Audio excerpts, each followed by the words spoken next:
欢迎收听文言良语。一句文言良语，互咱学习人生真理。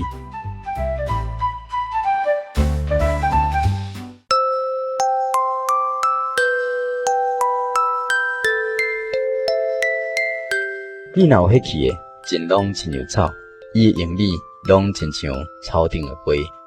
草得较高大，花得较凋谢，豆豆子的道是永远长存的。新约圣经彼得前书第1章24节。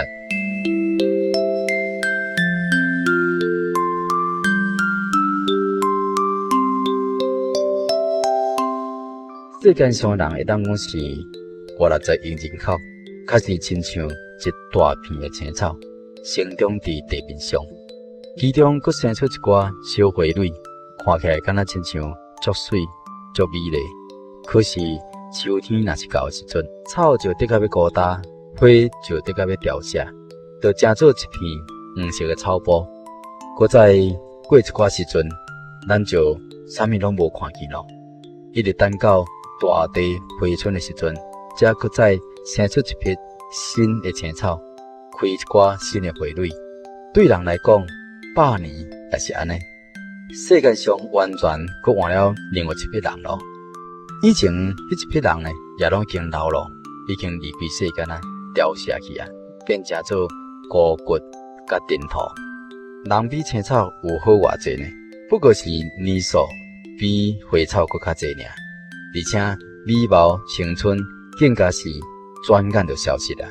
每一遍花开花谢，日落月缺，拢是提醒咱世间人好景不长，世事侪变化。人平咱贪爱流乱，一直到落尾呢，只不过是掠风掠影，一场春梦尔。有啥物人会当提早来觉醒呢？敢是出家食菜？出家食菜只是消极，并不是找到一条真正的出路。人间并无长生不老之术，或者若有呢，老佫袂当死，安那的吼，比迄个死的人佫较痛苦咯。会当讲是经历佫较济人生的痛苦而已啦，这有啥物意义呢？但是主的道是永远长存的，信的人可以得到永生。这个永生却毋是肉体在世间长远活着，乃是灵魂伫天顶极其光明、荣耀、有福气的永在的永生。变安尼，咱应当爱认真来追求真理的道，追求福音。伫遐所得的荣耀，绝对毋是亲像草顶的花，乃是永远袂朽坏生命。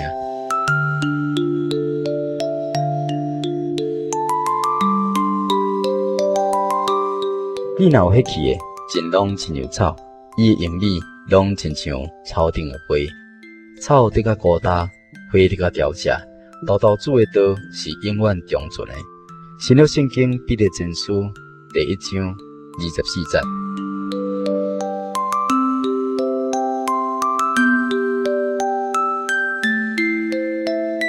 以上文言良语由真耶稣教会制作提供，感谢你收听。